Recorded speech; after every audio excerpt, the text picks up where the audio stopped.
Space is silent. No rescue is coming. No one can hear your fear. Far beyond Earth, a small commercial spaceship changes course after receiving a mysterious signal. What begins as a routine investigation soon becomes one of the most terrifying survival stories ever told. Welcome to Beyond the Plot, where unforgettable stories come to life. Today we're diving into Ridley Scott's Alien, a film that redefined science fiction and horror forever.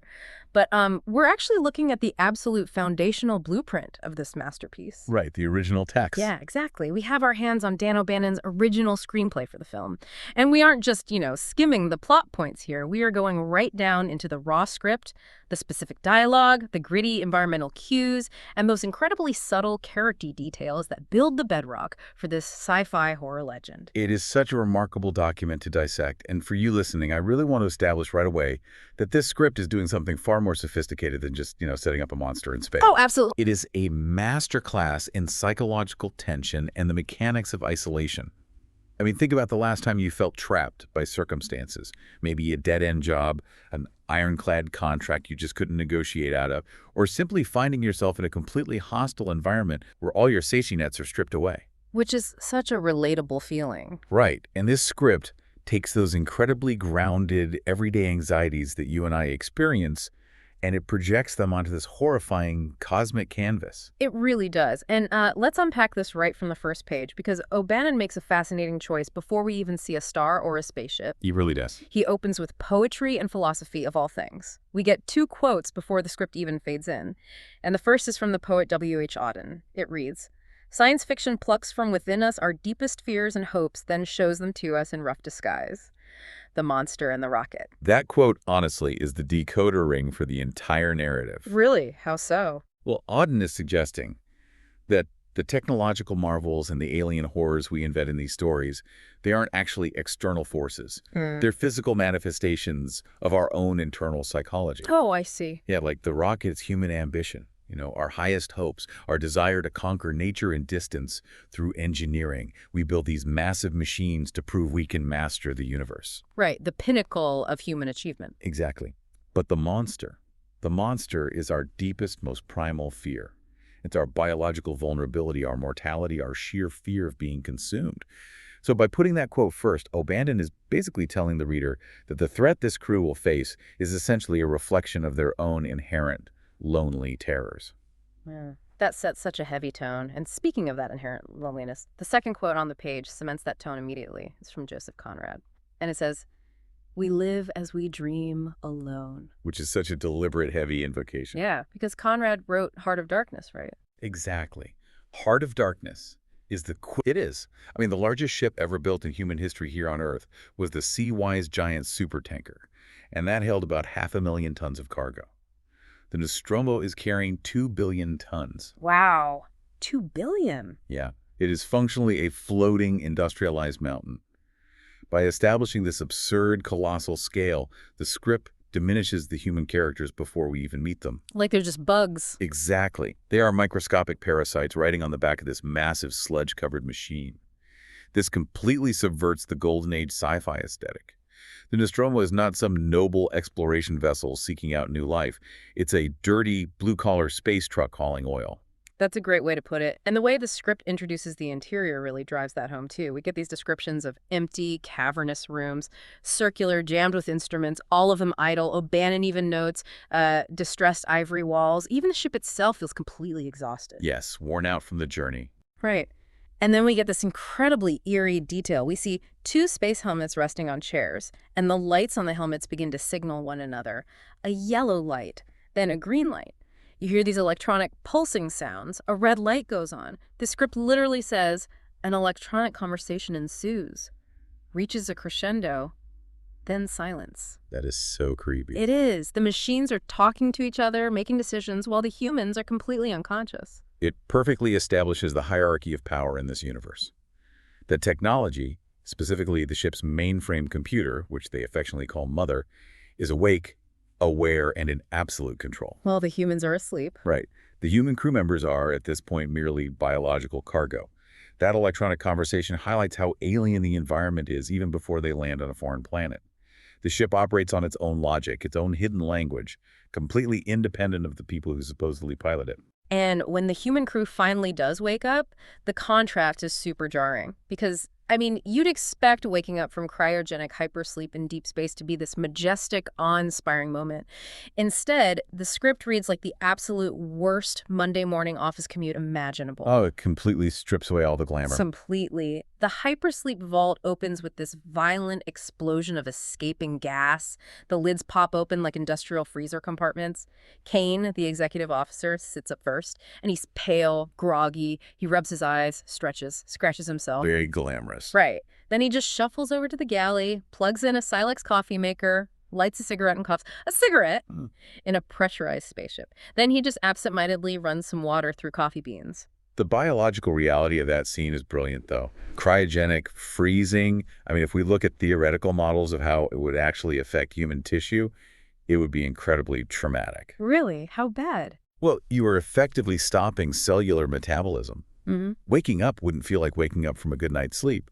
It would feel like recovering from a severe illness. Oh, wow. That sounds awful. It does, and O'Bannon emphasizes their physical flaws and needs. They are shivering, they are coughing, they are desperate for caffeine. They aren't stoic, square-jawed heroes. They are tired, underpaid workers clocking in for a shift. Yeah, that really comes across. Kane calls out, "Rise and shine, Lambert." And Lambert, the young woman who serves as a navigator, sits up. And her very first line of dialogue in this vast cosmic adventure, "What time is it?" And Kane just replies, "What do you care?" I love that exchange so much. What do you care? It implies this profound apathy. Time is utterly meaningless out in the void. They aren't trying to beat a clock. They're literally just doing time. Yeah, like serving a prison sentence. Yeah. And then Dallas, the captain, wakes up. Now, you'd think the captain's first words would be, "Status report," or "What's our heading?" Nope. He just groans. "Where's the coffee?" Priorities, right? Exactly. Then Ripley, the warrant officer, is instructed to get the cat. Yes, they have a ship's cat named Jones. Ripley pulls this limp, frozen cat out of a freeze compartment. Finally, we get the whole crew in the mess hall. Dallas, Kane, Ripley, Ash the science officer, Lambert, and the two engineers, Parker and Brett. And the very first conversation they have as a full group isn't about the wonders of the cosmos. No, definitely not. It's a labor dispute. It's beautifully mundane. Parker, the engineer, immediately brings up their paychecks. He says, "Before we dock, maybe we better go over the bonus situation." Brett just echoes him. Parker argues they deserve a full share. And Dallas coldly shuts him down. He says, "You too will get what you contracted for, just like everybody else." Brett complains that everybody else gets more than them, and Dallas hits back with, "Everybody else deserves more than you two." Ouch. That dynamic tells you everything you need to know about the economic reality of this universe. Capitalism has expanded into the stars, and the brutal class divide has come right along with it. It's depressing, honestly. It is. I mean, think about the spatial geography of the ship. Parker and Brett are the mechanics, so they live down in the bowels of the ship, keeping the engines running, yet they are paid less, a half share, compared to the officers on the bridge. I have to challenge the setup a bit, though. By making them so incredibly unheroic, so petty and focused on their paychecks while floating in an infinite void, doesn't it run the risk of making them unlikable? Like, why should you, the listener, care about these people if their first instinct is just to complain about hazard pay? That's a really valid question, actually. But consider the psychological effect it has on the audience. Okay, what do you mean? Well, if these characters were highly trained, hyper-competent space marines, we as the audience would feel a sense of security. We would expect them to handle a threat. Oh, I see. Because they're trained for it. Right. But by making them disgruntled, ordinary employees, O'Bannon removes that safety net. When the horror finally arrives, it isn't intruding on a military operation. It's intruding on a remarkably mundane, vulnerable reality. It heightens the terror because we realize these people are completely unequipped to deal with the unknown. They were just truckers. I see that. It's like you're freezing, disoriented, arguing with middle management, and then you find out your commute has been hijacked.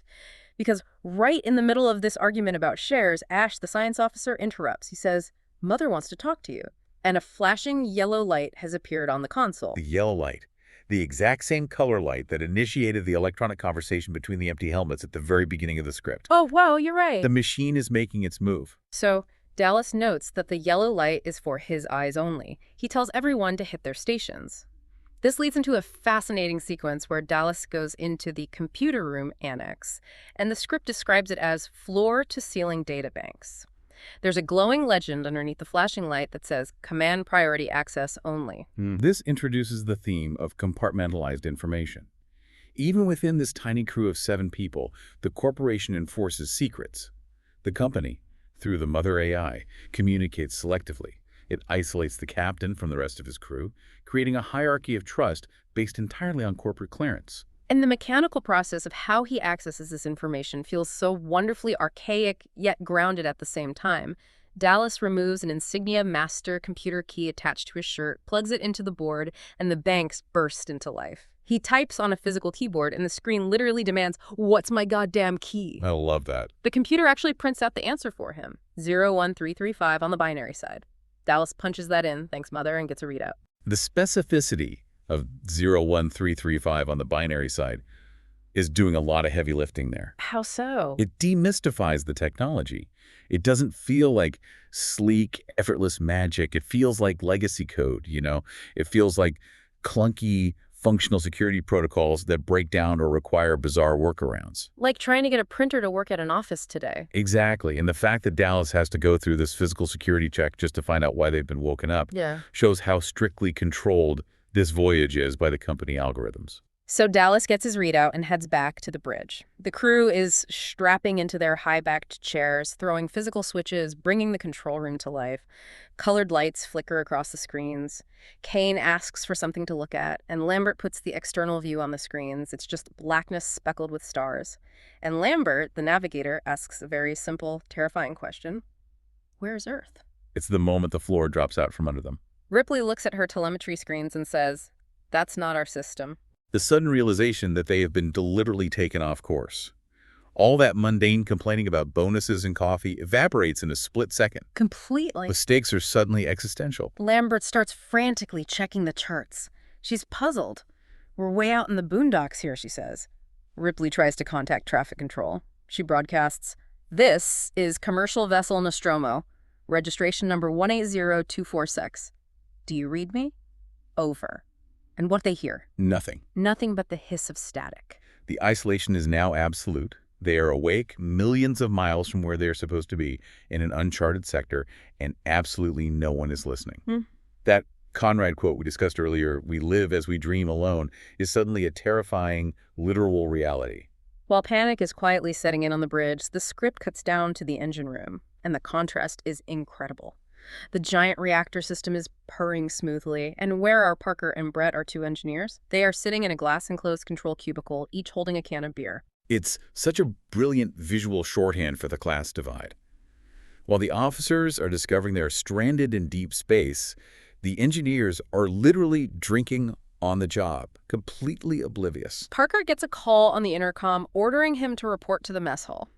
He immediately groans, "Christ, what is it now?" As they walk up the corridors, Parker complains to Brett, "I want to know why they never come down here. This is where the work is." And Brett says, "Same reason we have half a share to their one. Our time is their time. That's the way they see it." Our time is their time.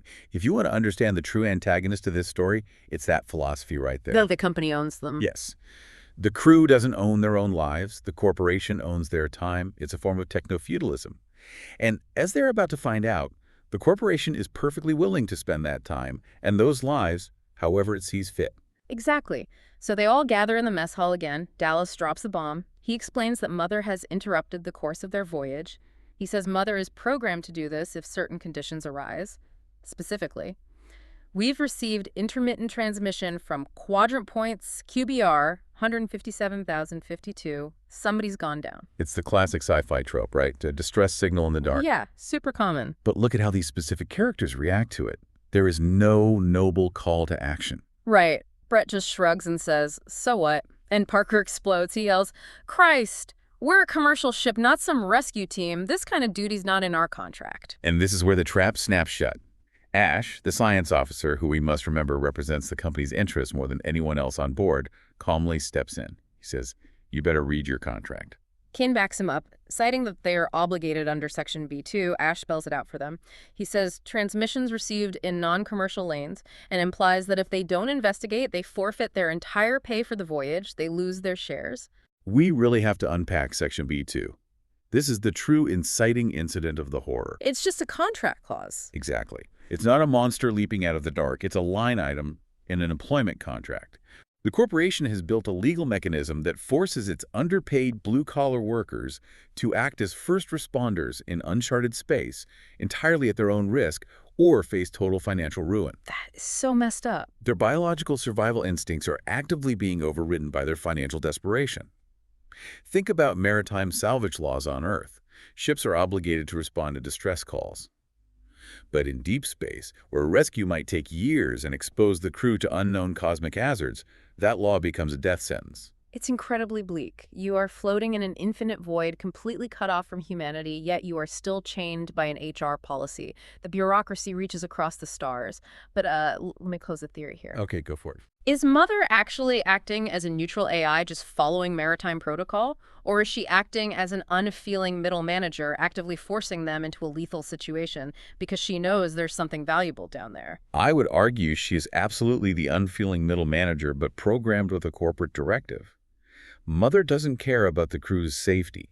Mother, and by extension the company, cares about potential discovery or salvage rights. Right, the bottom line. The algorithm dictates that a mysterious signal must be investigated for potential profit. The human cost is factored in as an acceptable loss. Dallas seems to inherently know this too. Look at his reaction to Parker's outrage. He doesn't argue, does he? No, he doesn't argue the morality of it. He doesn't try to inspire them. He just gives Parker and Brett a hard look and says, "We're going in. That's it." He knows you can't fight the contract. So Dallas turns to Ash and asks if they can actually land on the source of the transmission. Ash looks at a printout and says the other ship did, and it's big enough. Can't see any reason why not. Forced to comply, they have to detach from their massive 2-billion-ton cargo refinery and take the smaller tug module down to the surface. And this moves us into the physical execution of this terrible idea, a brutal descent that exposes the incredible fragility of their technology. This transition is vital. We're moving from the abstract, bureaucratic threat of a lost paycheck to the immediate, kinetic peril of a planetary landing. Dallas asks Ash what kind of orbit he plans for the massive cargo payload while they take the tug down. Ash replies with this hyper-specific jargon, Z local vertical mode. Dallas asks if he thinks the orbit will hold. Ash says, "You worried about redundancy management, disabling CMGS control?" Dallas says, "Yeah." And Ash responds, "CMG control is inhibited via DAS DCS. We'll augment with TAS-ES and monitor through ATMDC and computer interface. Feel better." I want to focus on that dialogue for a second. The casual listener might hear that and think it's just sci-fi gibberish. But what is actually happening there mechanically? Well, let's break it down using real-world orbital mechanics. A CMG is a control moment gyroscope. Right. We use them right now on the International Space Station. They are essentially massive spinning flywheels. By tilting the spinning wheel, you create a gyroscopic torque that physically rotates or stabilizes the ship without needing to fire chemical thrusters. Exactly. So when Dallas asks if he's worried about redundancy management, disabling the CMGS control, he's asking a highly technical question about the software overriding the physical gyroscopes that keep their 2-billion-ton payload from spinning out of a stable orbit and crashing. That sounds terrifying, actually. It is. Yeah. And Ash replies that they will bypass the inhibitors, essentially hot wiring the ship's stabilizing software, and augment it with auxiliary thrusters, which are the TCS. It just sounds incredibly risky. It doesn't feel effortless at all. It feels like two specialized technicians discussing how to keep a massively overcomplicated failing machine from killing them. Yes, it grounds the fiction. When something goes wrong, it involves bypassing safety inhibitors and managing failing redundancies. It's basically a house of cards. Precisely. O'Bannon is using that dense technical dialogue to establish that keeping this ship functioning requires immense, precarious effort. And that house of cards collapses almost immediately as they begin the separation sequence. We hear the callouts. Give me an EC pressure reading, 3.45 ncm squared. Deactivate probe retract system. Release captive hatches and disengage probe. The massive refinery physically separates from the Nostromo tug. The money, as Dallas calls it, is left safe in orbit. The Nostromo begins its descent into the planet's thick atmosphere. The script emphasizes the brutal physical punishment the ship takes during this descent. It's not gliding, it's falling. Ripley calls out, turbulence. The script says the tug module is hydroplaning downward. Hydroplane? Yeah. Imagine a brick trying to skip across water, but the water is a dense, toxic atmosphere. Down in the engine cubicle, Parker and Brett are strapped into their seats, violently rocking. Parker yells, "Christ! Overloading! What the hell are we going through?" Brett reports that dust is fritzing the compressor. Fritzing the compressor. I mean, if you think about jet engines or turbines, ingesting particulate matter like dust or volcanic ash is catastrophic. Because it blocks the airflow. It coats the turbine blades, causes them to stall, and spikes the temperature. It's a very real-world aviation hazard applied to a spaceship. Wow. Parker yells, "There goes the conversion stabilizer." Brett worries about the digital solenoid, and Parker delivers this incredibly fatalistic line. He says, "Forget it. If we don't crash, dollars to your aunt's cherry, we get an electrical fire." Always the optimist, Parker. Right, and they keep dropping. 15 kilometers, 12, 10, 8, 5, 3, 2, 1 kilometer. The ship hovers on glowing beams of light. The landing struts unfold like insect legs. And then the ship doesn't land. It slams down. It impacts the surface with massive force. The shock absorbers take a tremendous beating. Ripley says, "We're down." And immediately, there's an enormous vibration that rocks the entire crew. The panels in the control room flash simultaneously. The lights go completely out. Kane starts chanting, "Lost it. Lost it." Down in the engine room, there's another huge vibration. And just like Parker predicted, an electrical fire breaks out along 3 control panels. A huge flash fire whips along the oily corridor. It's absolute pandemonium. Complete system failure. The secondary generator doesn't kick over immediately. They are plunged into total darkness. They have to grab emergency hand lights from the wall just to see anything. Ripley hits the voice amp and demands to know what happened in the engine room. Parker yells back, "Goddamn electrical fire, that's what happened." Brett explains the intakes were clogged with dust. They overheated and burned out a whole cell. Parker reports the catastrophic damage. The 4-panel is totally shot. The secondary load-sharing unit is out. At least 3 cells on 12 module are gone. Think about the psychological impact of this crash. It must be devastating. It is, because up until this specific moment, the Nostromo was their sanctuary. Yes, it was a grimy, corporate-owned workplace, but it was warm, it had breathable air, and it protected them from the vacuum of space. By disabling the ship so catastrophically upon landing, the script physically removes their only safe haven. It reminds me of the horror of getting a flat tire in the middle of nowhere. But amplify that. It's like breaking an axle in the most hostile, desolate desert imaginable in the middle of the night while a blizzard is raging. That's a perfect analogy. The vehicle isn't a sanctuary anymore. Because it's broken and immobile, it has essentially become a cage. They are marooned. That's a vital distinction. The ship is a cage. And notice Parker's response when asked if they can fix the damage. He says, "Couldn't fix it out here anyway, and we need to reroute a couple of these ducts. Can't really fix them without a whole dry dock." He is telling leadership that the ship is fundamentally compromised. They can't just slap a Band-Aid on it. No, they have to clean out the caked-up dust and attempt to repressurize the systems just to get basic limping functionality back. Ripley asks for a timeline, like how long before they are functional. Her own grim estimate, 15 to 20 hours. They are stuck on this rock for almost an entire day. Which forces a terrifying realization. They are marooned, they are legally obligated by their corporate contract to investigate the distress signal, and their ship is broken. Their only option is to fulfill their contractual obligation by leaving the broken cage and venturing out into the lethal elements.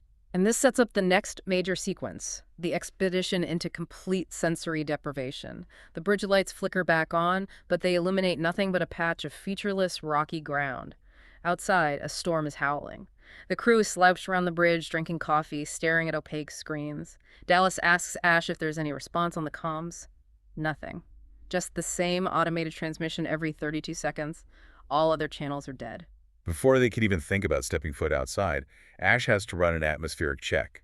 And the data he gets back proves that this planet is profoundly hostile to human life. Ash lists the chemical makeup, 10% argon, 85% nitrogen, 5% neon. The pressure is 10 to the 4th dynes per square centimeter. And the moisture content? None. 0. Let's break down why that is so terrifying from a biological standpoint. Humans breathe an atmosphere that is roughly 78% nitrogen and 21% oxygen, right? Right. This planet has 85% nitrogen, but absolutely 0 oxygen. If a human took a breath of that, they wouldn't just feel out of breath, The nitrogen would rapidly displace whatever oxygen was left in their bloodstream. Oh, that's bad. Very bad. They would lose consciousness in seconds and suffer irreversible brain death shortly after. And what about that pressure reading, 10 to the 4th dynes per square centimeter? Well, that equates to roughly 10 kilopascals. For context, Earth's atmospheric pressure at sea level is about 101 kilopascals. So the pressure on this planet is about 10% of Earth's. It's almost a vacuum. So it's basically space. Pretty much. If a suit breached, you wouldn't just suffocate.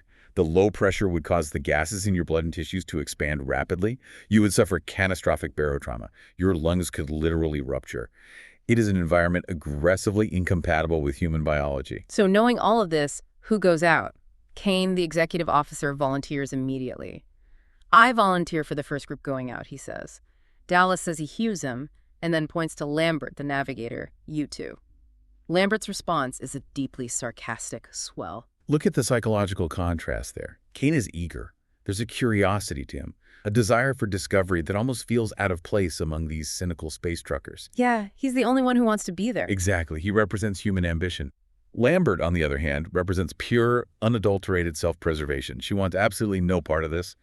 And Dallas, he is the middle manager carrying out orders from above. He isn't leading with inspiration. He's just assigning a shift. Dallas makes one final demand before they head to the airlock. Let's get out some weapons.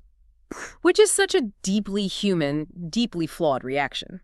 You are facing an unknown alien environment, an atmosphere that will boil your blood and howling storms, and you think a laser pistol is going to save you. It's like trying to shoot a hurricane with a BB gun. It's purely a security blanket. It highlights their utter vulnerability.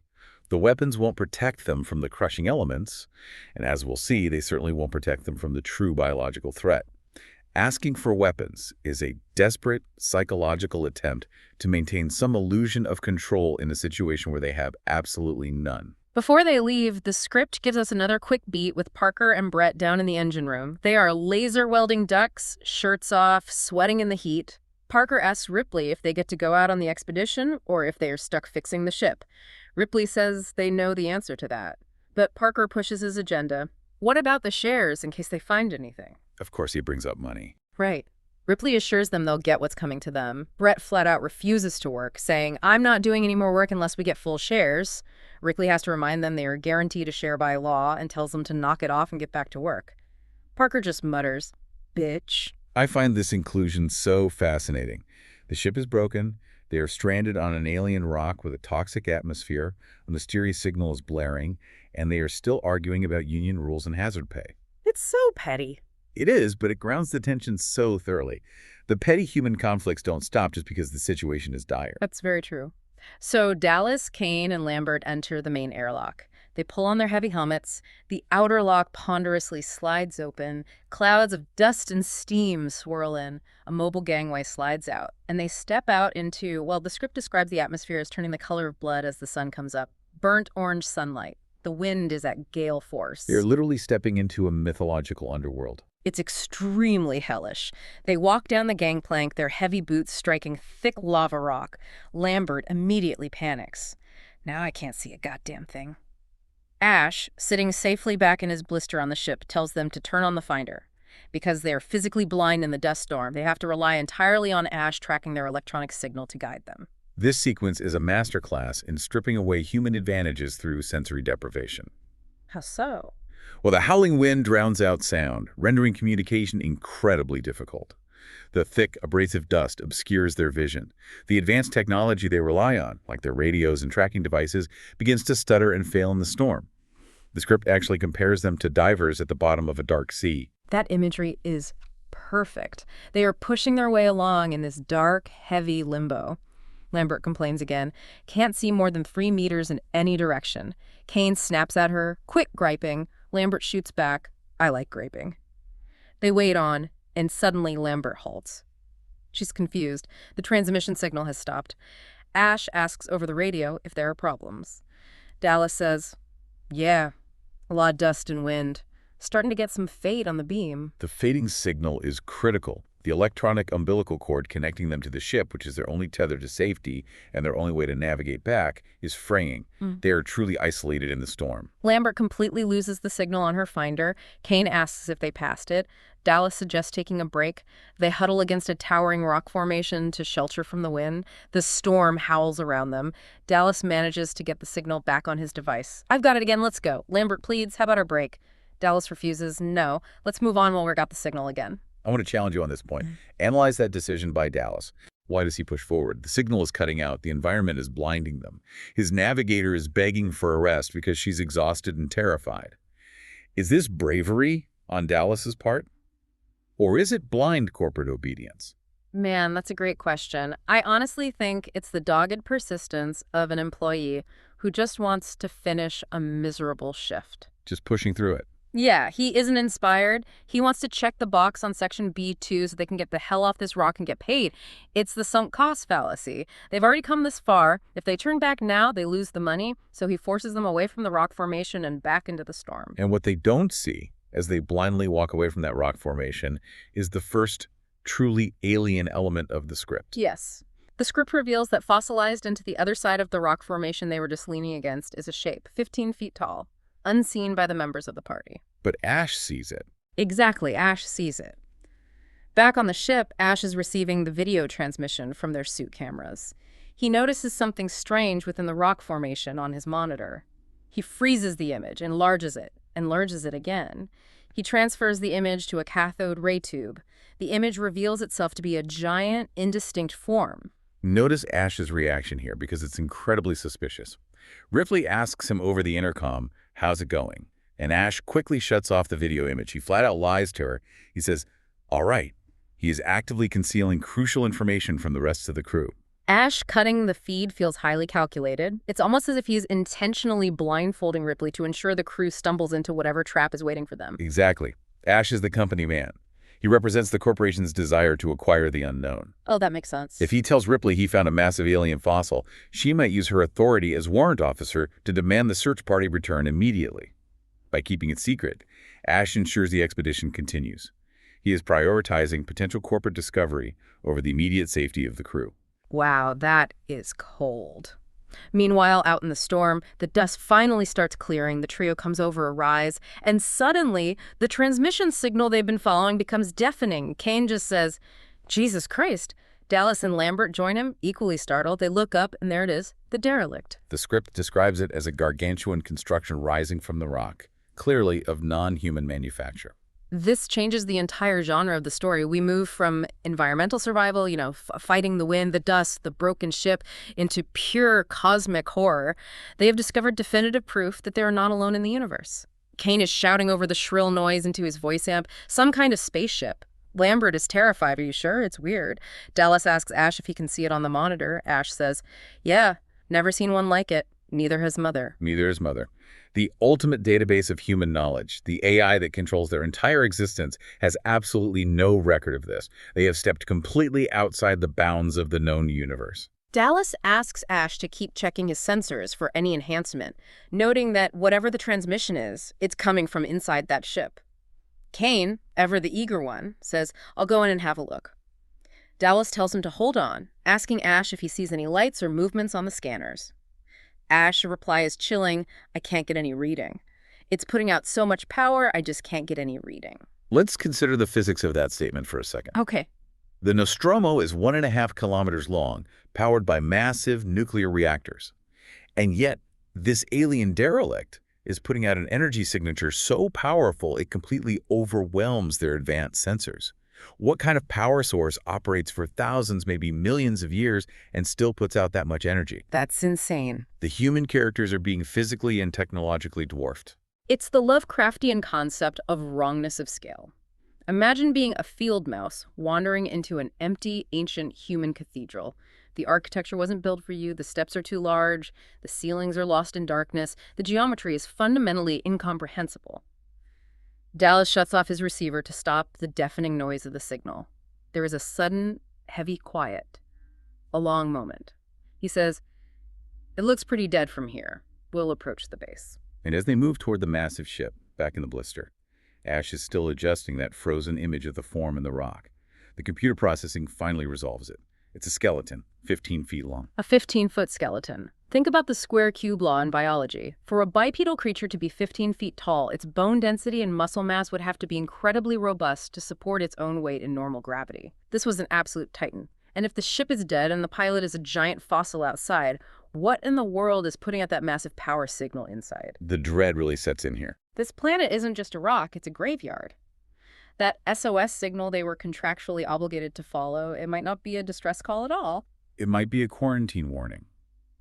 And back on the bridge, Ripley is beginning to suspect exactly that. She is running the transmission through the ship's ECIU computer. She's attempting to translate it. She tells Ash that Mother speculates the noise is some kind of warning. Ripley's immediate instinct is to go out after them and bring them back. Which is the smart thing to do. Right. But Ash stops her. He says, I don't think so. We can't spare the personnel. We've got minimum takeoff capability right now. And he adds, coldly, what's the point? In the time it takes to get there, they'll know if it's a warning. Ash is so deeply cynical. He knows they're walking into a potential trap. He knows the signal might be a warning, and he uses protocol and logic to do absolutely nothing. Out at the derelict, the trio finds the lower part of an entrance filled with dust and pumice. Kane notes it looks like an entrance. Dallas says, yeah, let's move inside. They climb up the incline and enter a high-ceilinged chamber. The script describes the walls as covered with shadowy lattices. Ghostly light filters through the dust. The environment inside the derelict is radically different from the angular, utilitarian human technology of the Nostromo. It's shadowy, labyrinthine. The architecture is described almost organically, like the inside of a ribcage or a throat. Shadowy lattices. It blends machinery with biology. They walk in, their helmet lights cutting through the gloom. Dallas shines his light and spots something bizarre.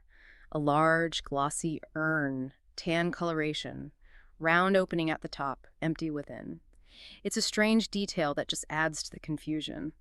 But then Dallas moves closer to the lattice wall and shines his light along the floor. He finds a hole, only blackness. He shines his heavy-duty light down into it, but the beam won't reach the bottom. He says, it just goes down, smooth walls. I can't see the bottom. The vast, cold scale of the derelict suddenly narrows. The physical space becomes incredibly claustrophobic.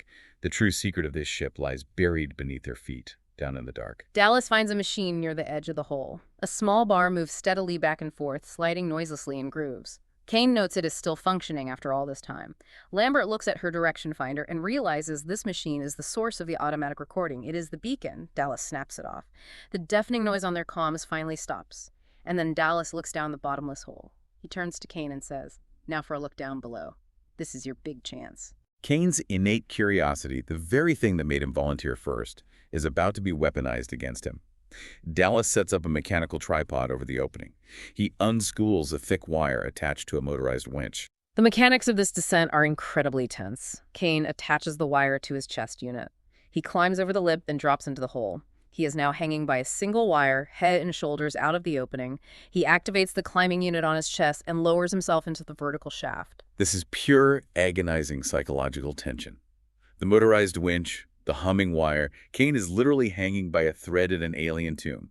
He is physically detaching himself from his team and his only means of escape. He braces his heavy boots against the smooth wall, points his light into the depths. The beam penetrates 30 feet and then is completely swallowed by darkness. Kane notes over the radio, hotter in here. Warm air rising from below. He starts going down in short, bouncing leaps. His breathing is rasping loudly in his helmet microphone. He looks up and sees the mouth of the hole as just a tiny, glowing spot of light far above him. Dallas asks over the radio if he's okay.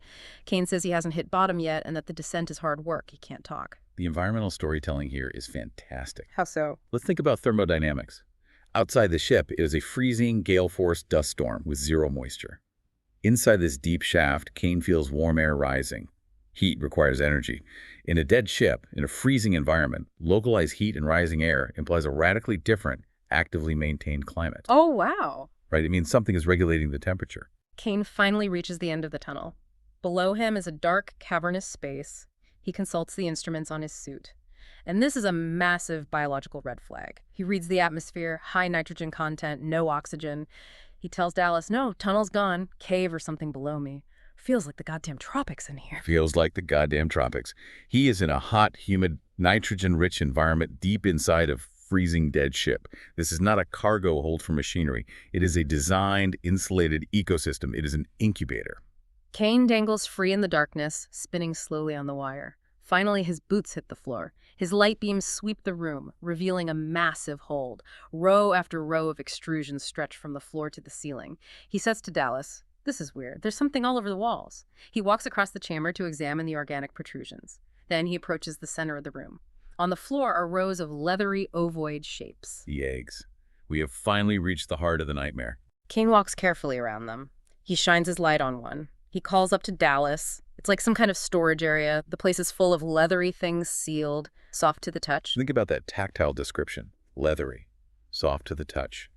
In a universe characterized by cold metal ships, jagged lava rocks, and fossilized bone, he finds something that feels biological. It feels pliant. It feels alive. Dallas, from far above, asks if he can see what's in them. Kane tries to pry one open with his gloved hands, but it won't yield, he says, strange feeling to it. Dallas, perhaps finally sensing the profound danger of an unknown biological entity, warns him, "Don't open it, you don't know what's in it." But Kane peers closely at the leathery ovoids. He turns away for a second. And then the script notes, raised areas begin to appear where he touched it. A reaction to his touch. It's a biological response. The organism inside is sensing the heat or pressure of his hand. Kane turns back to the one he was examining. Something has changed. The opaque, leathery surface begins to turn translucent, clearing like foggy glass. An object becomes visible within. Kane shines his light on the floor at the base of the egg to illuminate it from below. He just whispers, "Jesus." Dallas asks, "What?" And the script describes what Kane sees, viscera and mandible now visible, the interior surface spongy and irregular. Kane shines the light inside. I want to pause here and really analyze this moment. Sure. Why on earth does Kane shine his light inside?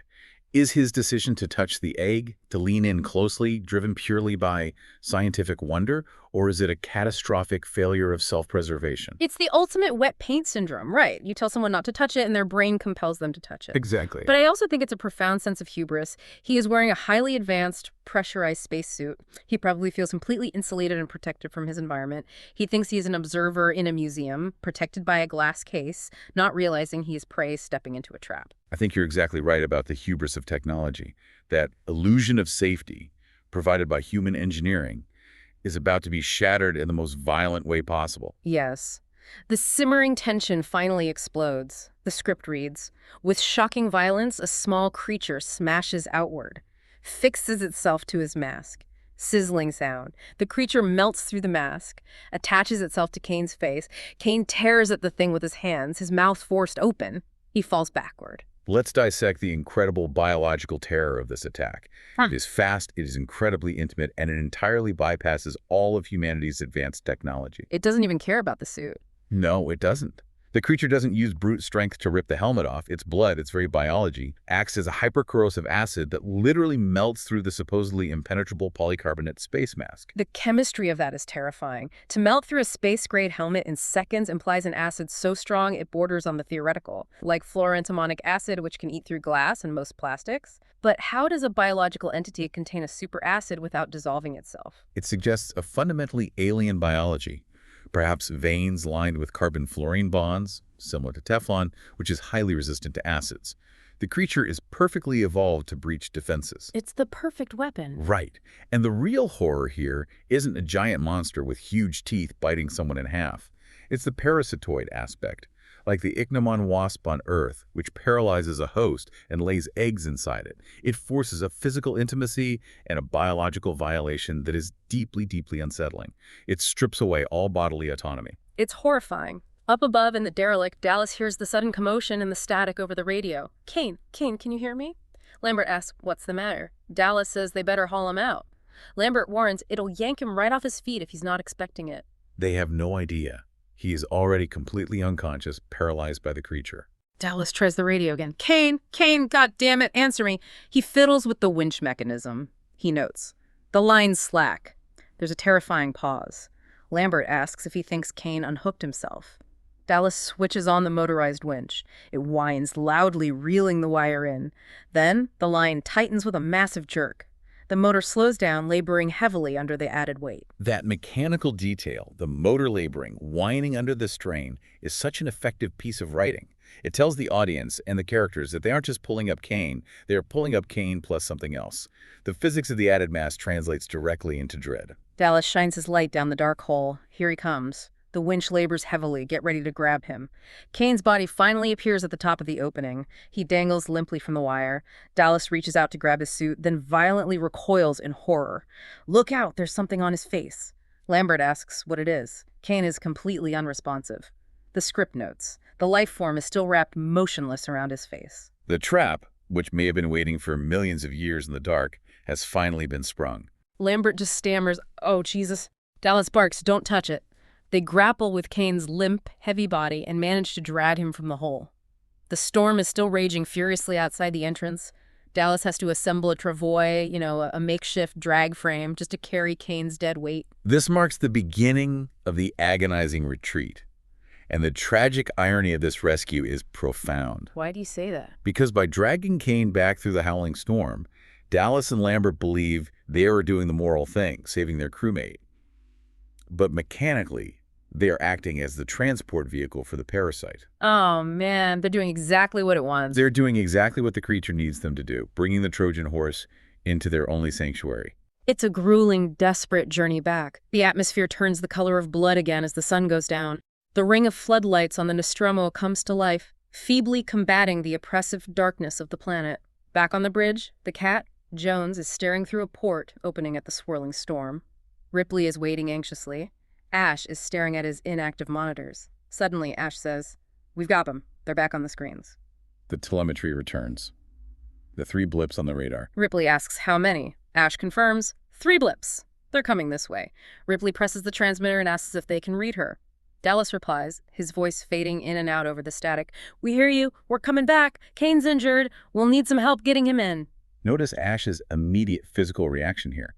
He doesn't wait for Ripley, the ranking officer in the room, to give an order. Right. Ash immediately says, "I'll go," and he moves out of the room quickly. Ripley remains seated at her console, processing the situation. Outside, Dallas and Lambert are dragging Kane on the travois toward the massive landing leg of the ship. Ash hurries down the passageway to the inner door lock. He presses the wall voice amp and tells Ripley, "Ripley, I'm by the inner lock hatch." Ripley just says, "Okay." And outside, Dallas and Lambert drag Kane onto the lift platform, ready to bring the infection inside. The trap is closing on the rest of the crew now. The biological threat is literally at their front door. And if we connect this back to the broader picture we established at the beginning, think about the psychological state of this crew. They're a mess. They are exhausted people who couldn't even on their paychecks this morning. They were divided by class, arguing over half shares in union contracts. They're not a cohesive military unit. How are they possibly going to handle a perfectly evolved alien infection of this magnitude once it is locked inside with them? They aren't. That's the terrifying, inevitable reality of the script. They are completely ill-equipped for this. They are just truckers whose rig broke down in a bad neighborhood, and now one of them has an alien parasite melted onto its face. The tension is almost unbearable because we, as the audience, understand the physics of their confinement, even if they don't fully grasp it yet. And that brings us to the core thematic question of this entire text, which I really want you to mull over. The monster they are about to bring aboard is horrifying, yes. It is a perfect violent survivor, but it acts purely on instinct. It's an animal defending its territory or seeking a host to reproduce. It doesn't hate them. Right. It doesn't have malice. It just acts according to its biology. Exactly. The true malice, the real villainy in this story, lies elsewhere. Yeah. Building on that W.H. Auden quote from the very first page, the monster and the rocket, consider the chain of causality. The only reason this vulnerable crew was in a position to be attacked is because of a cold, calculated line item in a corporate contract. Section B2. The contract again. The corporation programmed Mother to wake them up. The corporation legally bound them to investigate the signal under threat of financial ruin. The corporation sent them out into that toxic storm.